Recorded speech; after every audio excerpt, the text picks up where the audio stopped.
I am thrilled to once again be co-hosted by the Jeff Lutz. Remember that now, when you're looking to follow him on X, you need to put that "the" in front of the Jeff in order to get to the Jeff Lutz. And Jeff, how are you doing this week? Good. How are you doing, Randy? Well, I'm still, even though I don't have any intentions of selling even my leaps, much less my long position on Tesla, it still, still gets emotional day to day as it Yeah. does what it does. Yeah. There's been a lot of news over the last week and couple of days, right? It definitely has. Well, let me start with this, Jeff. I seem to have received unanimous agreement from everybody asking. Maybe you don't agree with this. Tesla has current capacity to produce 3 million cars this year. This would only require a small increase in Shanghai, a tough doubling in Europe, but the best chance for Tesla to dramatically increase their shipments this year would involve pushing out a lot of Model 3 Pluses and getting the flyover states to join the West Coast in the EV revolution with the Model Ys. Recently, someone pointed out to me that women are also less likely to buy on this range anxiety issue. And so getting women on board would seem like a way to increase US sales in particular. But I seem to be paddling in this boat all by myself, Chad.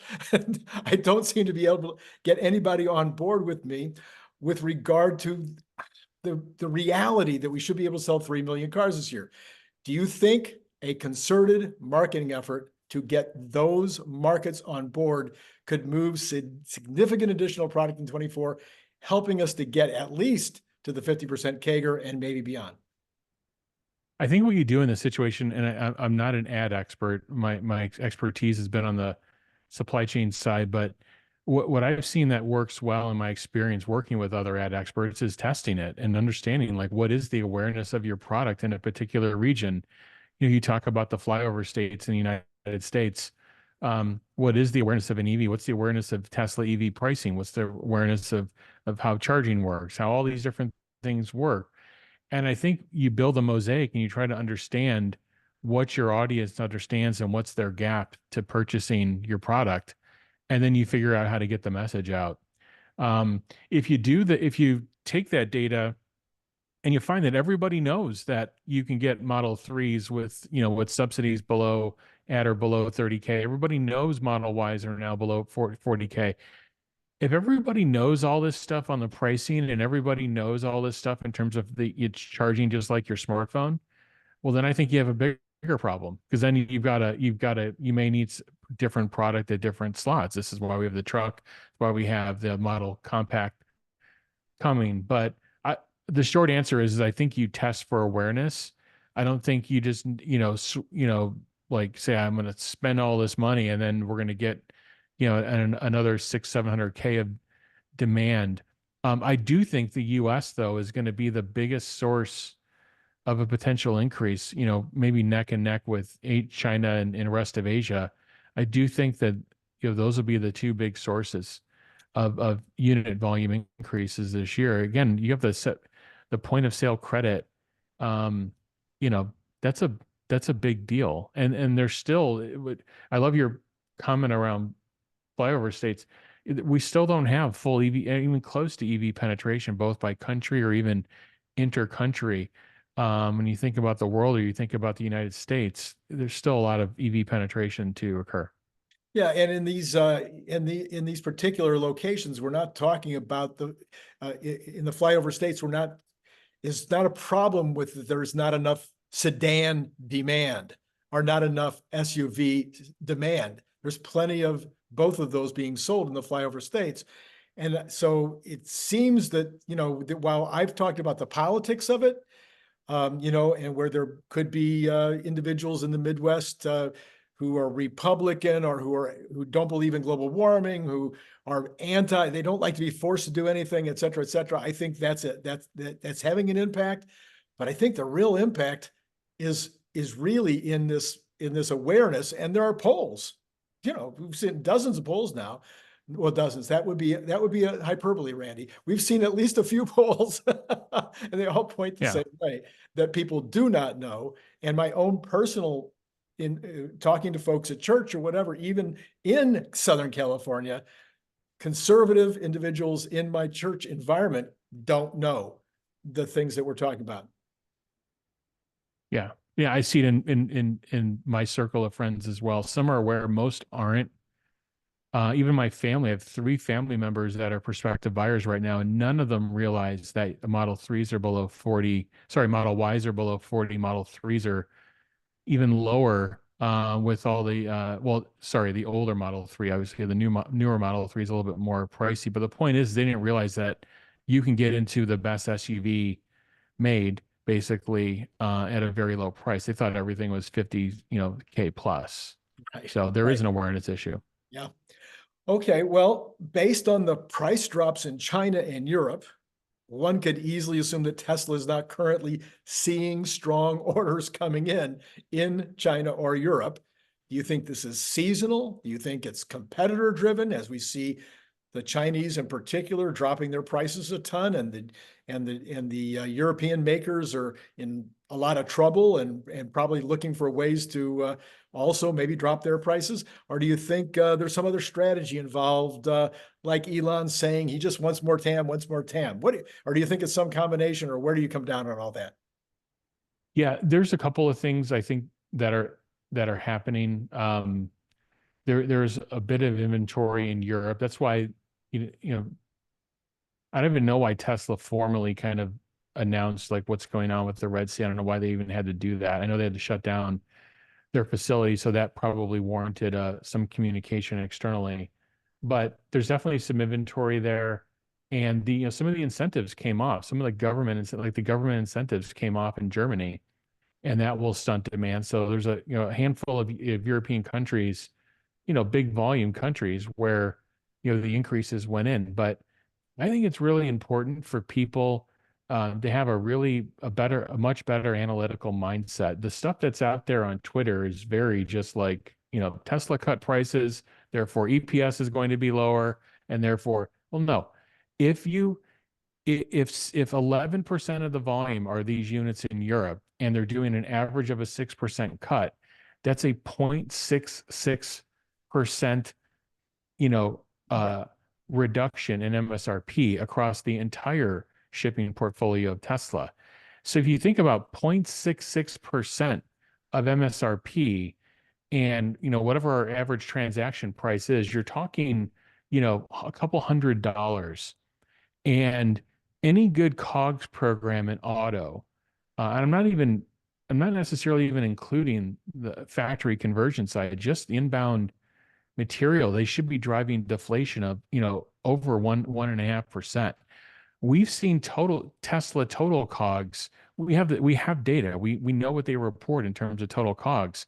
And we looked at Q3 2022 to Q2 2023. So a 4-quarter span.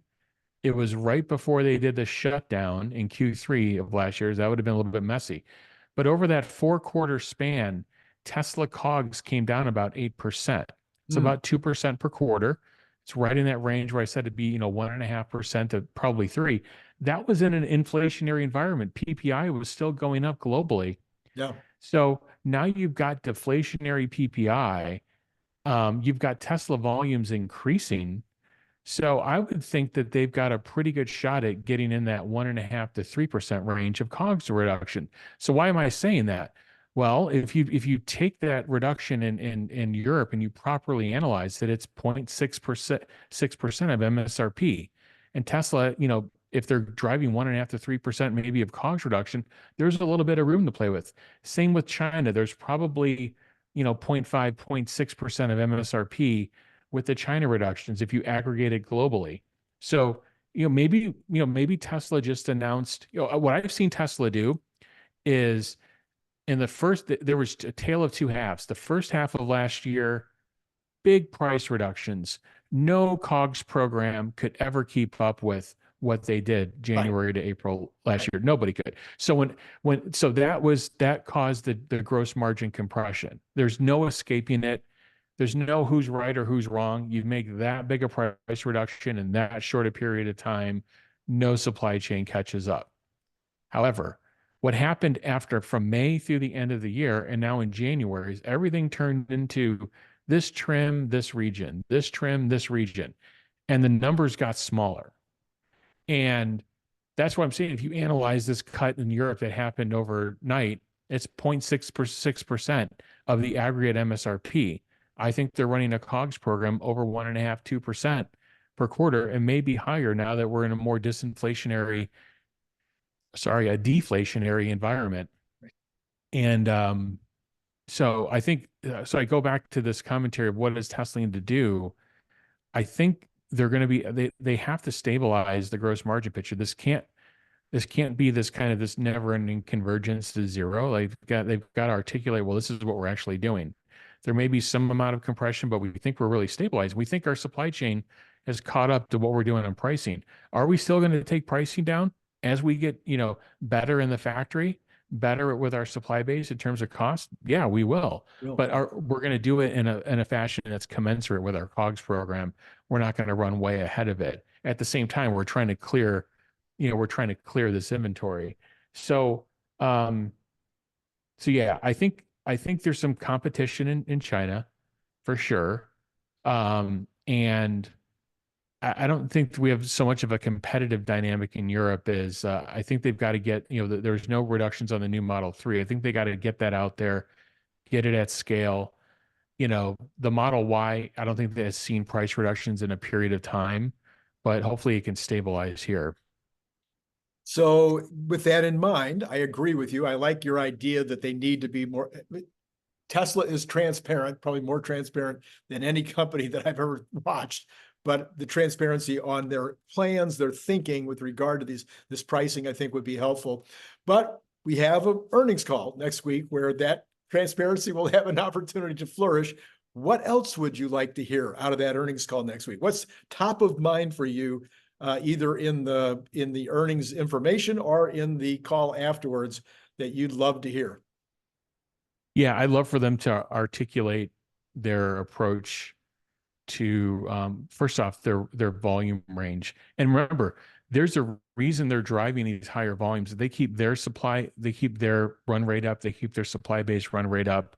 They can continue to take COGS down. As soon as you go flatline or as soon as you go negative, you run into the mud. And now your COGS program changes from driving efficiencies through your operation, your suppliers, to what parts can I take out of the car? Yeah. And they're still doing that too, but it really only leaves you with that. So I'd love to hear what their plan is on MSRP versus COGS. More of like a general statement around, we think it's going to, become more aligned and more commensurate with what we're doing on COGS versus just saying I don't have a crystal ball. Right. So I'd love to hear what they're saying on volumes. I'd love to hear what they're saying on gross margins, because I think at least near term, that's what the street is reacting to. And then if there's any, kind of announcements about what they're doing with capital for the year, where they see, any big investments that, they may need to make that we may not be, the world may not be aware of. And then, it's an earnings call. It's not a product update call. But if there's anything that's related to earnings, I'd love to see them break out energy finally, like they promised. Really break They it out. promised that we would have, a better breakout in forecasting of the energy business. I'd love to see continued gross margin improvement as that scales. So yeah, I think there's a number of things to see. I don't think it's the call to get product announcements on. And if there's any commentary about what they see in terms of order velocity on Cybertruck, order velocity in any of the other new products, whether it's energy, semi, just if there's any commentary that they can say around how about order velocity in the United States? Again, no pricing move here. We've got this IRA credit. So did they see a big influx of orders, especially with the Cybertrucks in the showroom? So the stock, the stock as it is still seems determined to stay above 215. 2 days in a row, bounced a little bit below 215, closed above 215. Is this a fair bottom price for the company that might only increase, a company like Tesla right now that might only be going to increase profits by 20% next year, when their CAGR has been 50%? Or do you think the profits are only, if the market thinks the profits are only going to increase 20%, does the stock have even more room to fall? Yeah, this is the old 630 to 650 pre-split area. And that was there. I remember just seeing a lot of volume. Like there was a big shelf. And this is why I think this area is kind of a big battle. So is I think 209, so is 200, 205, 200. I think these are all kind of big battleground areas, but definitely the 635, this old 635 to old 650 was a kind of a big battleground area technically. Um, and yeah, and this is what the street is trying to understand. The street is trying to understand, is this 2023 repeated, or can they put a different face on this and say, hey, look, we've slowed the rate of MSRP reductions. We still want to drive that to drive greater availability and sell through of our product. We want to keep our utilization rates up, but we think it's incredibly slowed down. We think our supply chain's caught up. And hopefully they can articulate something along those lines, because I definitely think that there's a flywheel turning. And I also think now we're in this middle space between ramping the compact and ramping the Tesla bot. And those are going through two different stages. One is supplier selection of like who's going to be in the bake off. And then once you decide who's going to be in the bake off, then you decide share. And then there's and so you've got this competition, and they may be competing for, for bot business, compact business, Cybertruck business, but there's implications. I'm like, hey, you're one of my suppliers on Model Y. What can you do for me in Q2 of 2024? And then maybe I'll consider you on compact. So I need a deal. I need a deal across multiple components. So I hope that's where this is going. I think they need to articulate that path, because the auto industry is not heading towards some tailspin. There's no prognosticator. In fact, the SAAR for North America is at 16 million units this year. So unless we're headed for some cliff, I'd love for Tesla to kind of change the tone, and for the CEO to change the tone and say, well, instead of like, I don't know what's going to happen, and this is a very gloomy time, to there's still some uncertainty, but we think it's meaningfully turned, and this is what we're going to do this year.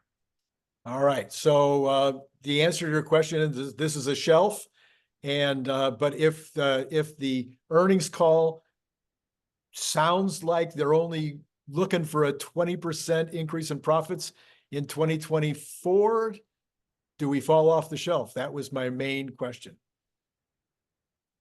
I think there would be, unless there's a meaningful announcement about one of the option plays coming through, whether it's FSD license or something else, then yeah, I would think the stock would fall under further pressure. Yeah, you can't have a bad earnings call. You can't miss Q4. You can't guide super low. You can't say you don't know what's going on. You can't do that. Yeah.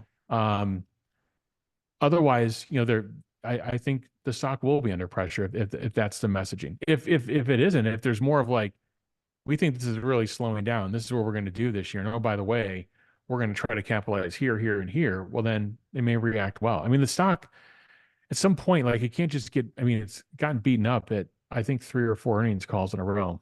Right. Yeah. All right. Well, on a completely different subject, you've positioned yourself over the past few days as the on-the-ground reporter, a new role for you, about the great frozen supercharger scandal of 2024. So what can you report in terms of superchargers freezing up or not freezing up, or what do we know? Yeah, I'm going to host an X Space tonight. Oh. I'm going to share some data. I did go live today. So what happened for the viewers is, I've been, by the way, I've been in direct comms, both in public X posts as well as DMs, with the head anchor at the local, Chicago affiliate ABC News here. And what happened is they got obviously some reports of people having trouble at this particular charger. It's a southern suburb in the Chicago suburbs, and there's 8 stalls, and there was reports of like, hey, cars aren't charging here. What's going on? So number one, it's a very busy area. There's not enough superchargers, so it's a high traffic area. There are destination chargers around. There are Volta chargers. There's EVgo stuff. There's other stuff around because it's a pretty built up area, but there's not enough Tesla superchargers. So it's a high traffic area. I in the Chicago area, there's a lot of new Tesla buyers. I was able to pull up some data, and in Illinois, we're at about 76,000 registrations as of last summer in Illinois, Mhm. and about probably 80% of those in the Chicago area. Just long story short, to kind of briefen this up, there was reports of folks so the temperatures here were, Brutal. -10 without the wind chill, and even colder. And it's been this way for a week or two. By the way, this has happened multiple winters before. This is my 10th winter driving Teslas in this climate. This isn't the first time this has happened in terms of us reaching these temperatures Right. in winter. And what happened is well, first off, we don't actually know root cause. Some of the stalls were down, and this happens in cold weather.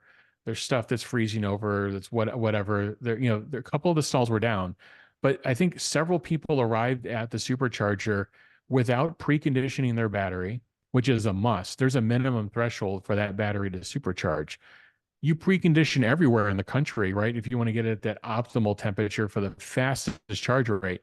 But when you're in these cold climates, there's a that minimum temperature that battery needs to be in to get any kind of charge in. So if you don't navigate to the charger people who own Teslas, if you don't navigate in the Tesla, on-screen navigation, the car won't automatically start preconditioning. You'd have to like manually get it doing it. So people were not preconditioning their batteries, most likely. They were coming in, they were driving kind of like their summer kind of guard band, what they do on mileage, like getting it all the way down to 10 miles or 5 miles, and thinking they can kind of roll in the supercharger and start. And the supercharger says, hey, no, this battery's got to warm up, and then it's eating through the rest of their charge. And therefore you've got some cars there. So that's what's happening. The news reporters somehow picked it up. They came out, they started reporting. They said everything was a Tesla, which was not true. And they said cars are just piling up everywhere. So what I did is I basically went online and I started looking like, okay, where are the available superchargers in the area? I did a snapshot that day. I did a snapshot last night. I did a snapshot this morning. I looked at about 150 to 200 charger slots in the area.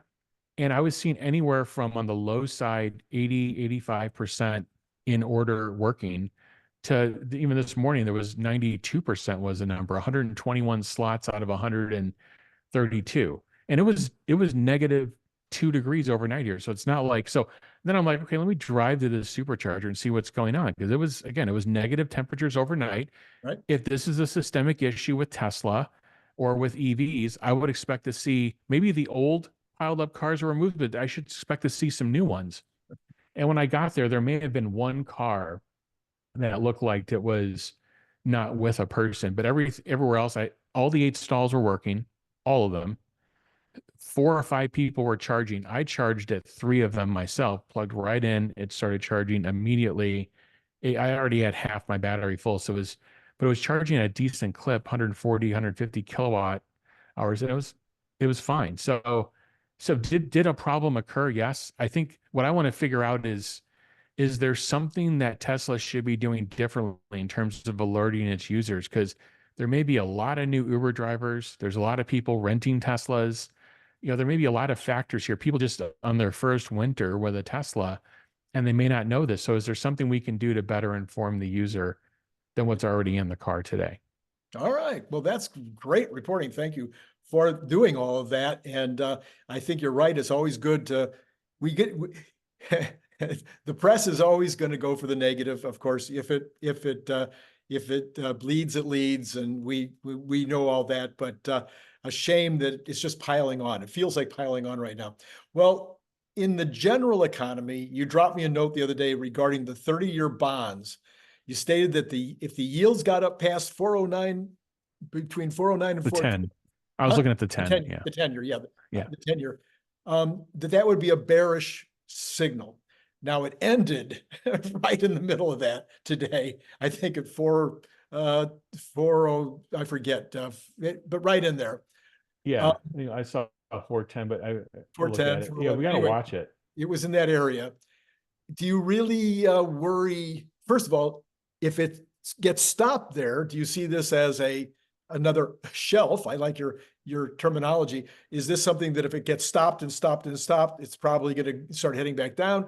Or are you actually worried that this might be something that it breaks through and goes significantly higher? Yeah, I don't know if it's going to go significantly higher, but it worries me that it kind of rode up there and it's staying there.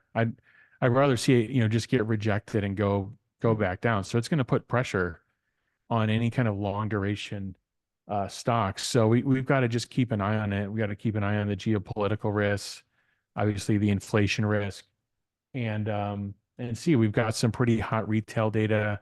We got some terrible empire manufacturing index data. So we've got some mixed some mixed data. We had a very cool PPI. We had a slightly warm CPI. The PCE is what the Fed Right. really looks at. So we got to see where that's coming at. So yeah, it's all that was just a pure technical indicator, Randy. I always try to look at fundamentals and what's going on in the economy or what's going on with the equity itself, and then overlay technicals. I don't Right. like to lead with technicals because I don't view astrology as like how to pick stocks or entry points or exit points. So to me, it's the fundamentals, and if the technicals can help you in terms of timing, Right. then great. Right. Yeah. So, yeah, and right now, I think bonds have been leading the entire market for at least 18 months. And I suspect that bonds will have a big play for at least another few weeks, depending on what the PCE comes in at. And it's certainly in March, if the Fed does start lowering interest rates, then the bonds, I think, will stop being such a major part of what we look at every day to see how things are going. But we are 17 days into January. Equities are not in favor. Bonds, as we just talked about, not in favor. Oil is down. Natural gas is down. Gold is down. Recession talk is popping up, even with me. Bear market talk is popping up. So, what do you think with all this 17 days now of not great mood? Do you think are we setting the mood for the year, or is Well, this everything goes to earnings. I mean, the bank earnings, have already started. The tech earnings start next week. Everything is if earnings are in great shape, I think, I still think the first half may be choppy. But I do think that, I think we're gonna have back-to-back decent years. But again, not trading advice or investment advice, but usually you kind of put these two decent years together. You just don't have one out on the island, but you've got an election coming, and you've got this huge dynamic range of what's happening with quantitative tightening and what the Fed's doing with rates. So you've got a lot of moving parts happening. So I think really the market's looking for next or looking for earnings, and they're probably looking, for direction from the Fed after the PCE. okay? Yeah, I agree with that 100%. All right, last thought for today. Lots and lots of competitors are getting into the robot space all of a sudden. We didn't really know 2 weeks ago how much activity was out there. NVIDIA, OpenAI, Google are now actively stating that they're going after the robots. Brian Wong and Sam Altman are saying the category is too important not to go all in. What do you think about Optimus after all this news we've got in the last couple of weeks, and about the bot business and Tesla's positioning? I think Tesla's positioned better than any of those companies because they have the end-to-end solution all under their umbrella, one roof. All these other companies have to act like partners. And that's where you get competing priorities, you get miscommunication, you don't get one clear message from the top. And so Tesla has a huge advantage there. Both that will help them financially, it will help them with clarity, it'll help them with schedule, it will help them in a number of different areas. They're also uniquely positioned because of all the big device or product makers like airplane makers or automobile makers. They're in this place where they build automobiles and they build these, they have Starlink, they build rockets, they build kind of all these different things, going from very big to smaller devices. And they do a lot of stuff internally. So they have this ability to go up and down the range in product size, which I think you hear about some of these, some of these companies are my clients, I have to be careful. Okay. But I'll say is that some of the smaller device makers to move up and to make a humanoid robot would be extremely complex. It'd be a big reach for them technically. They probably don't have all the components under one roof. I still go back to Tesla having that advantage, both again AI, on-device software, the mechanical piece, electrical piece, manufacturing piece, in-sourced everything, own factories. Such a huge advantage, both in cost structure, schedule, and just the clarity from Elon in terms of like what this thing will do, what it will not do, where its first applications are. So I think Tesla's positioned very well, and it shows in the progress they've made in 2 years.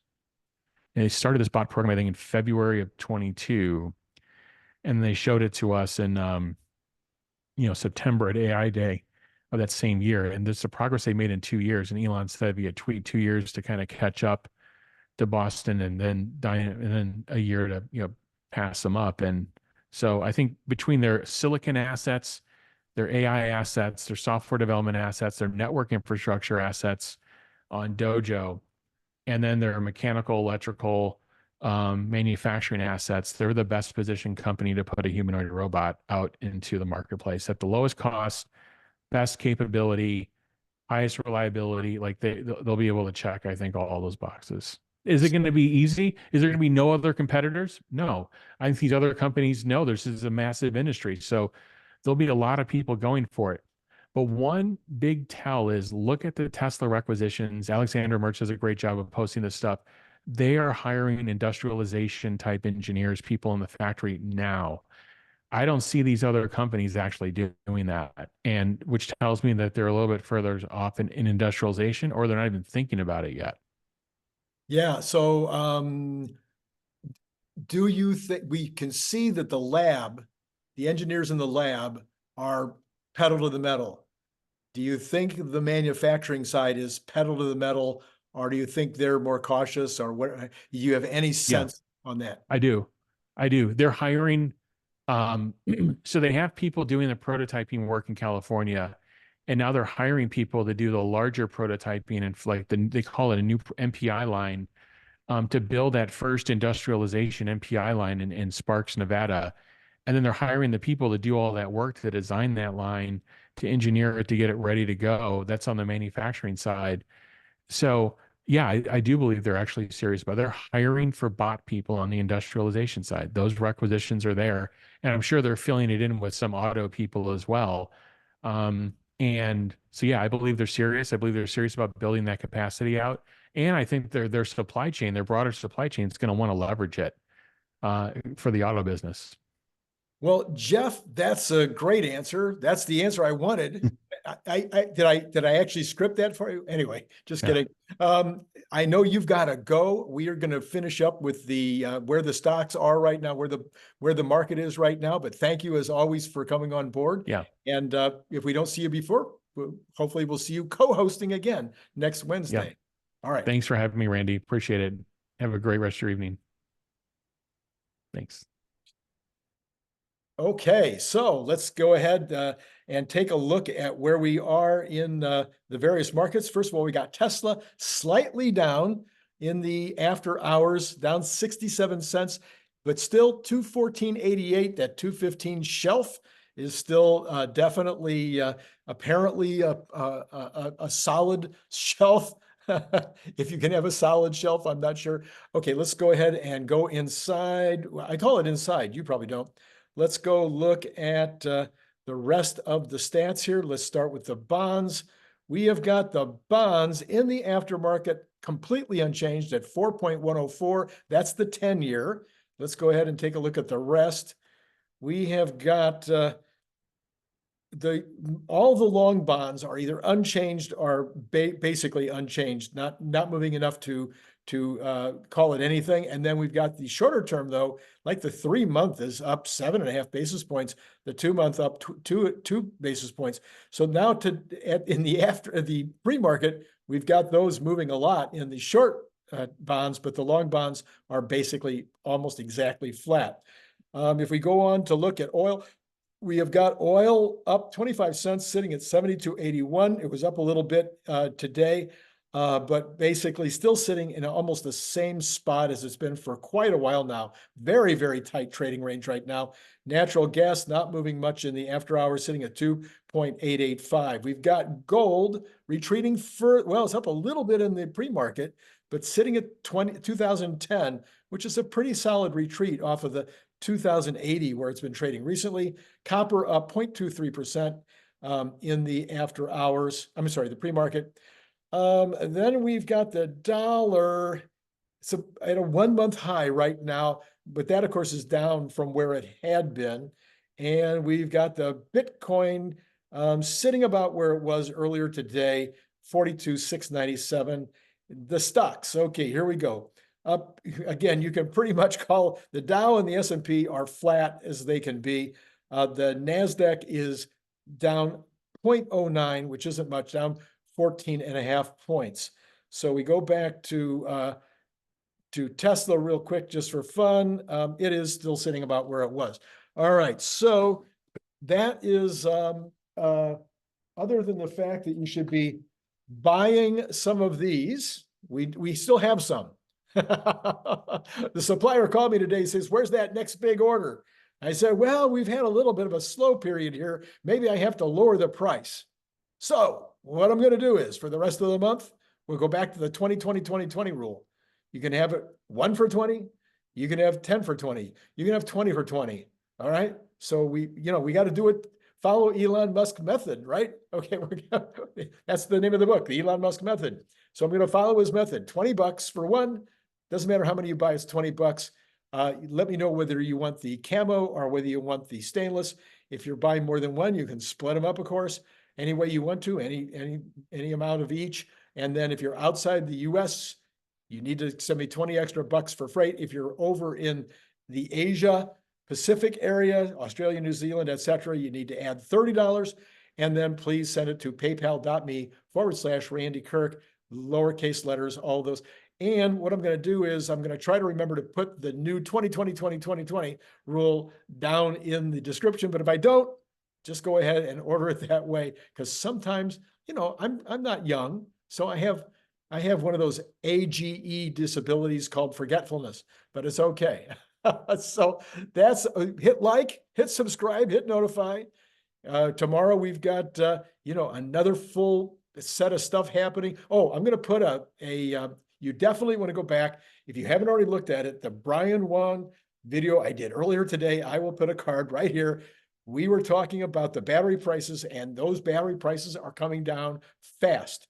We looked at CATL. We looked at what Tesla's doing. It was Brian really dug in and showed us what's happening with batteries right now, and it's going to impact Tesla margins. I didn't have time tonight with Jeff to really bring it up in detail. Maybe next week we can do that. But Brian Wong did a great job. Take a look at that. The card, of course, I put that up earlier. All right, that's it. That's all I got for you. Until tomorrow morning, it's been great talking to you.